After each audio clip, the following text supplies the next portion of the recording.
Assalamualaikum warahmatullahi wabarakatuh. Selamat malam, berjumpa lagi dengan Ki Kampak di acara stand up komedi tunggal.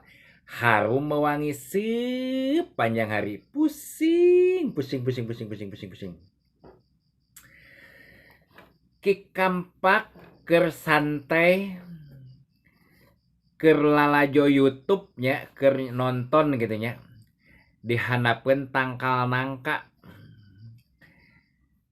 Ningal pidato Bapak Presiden kita ya, Bapak Haji Prabowo Subianto, sangat tegas dan jelasnya.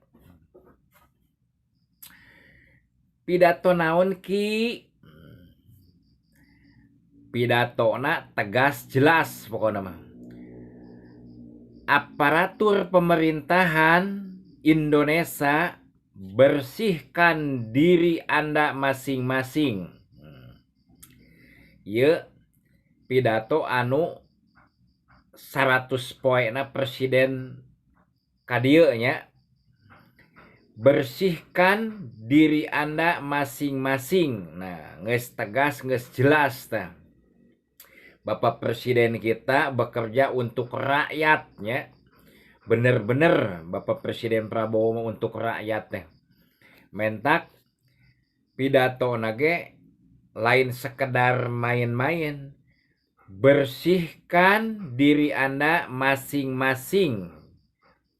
Aparatur pemerintahan Indonesia semuanya.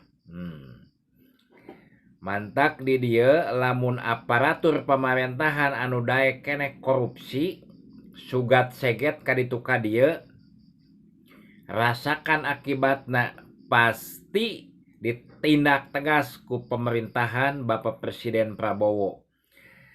Mantak urang dukung sapenuhna, mudah-mudahan sehat terus Bapak Presiden kita. Assalamualaikum warahmatullahi wabarakatuh.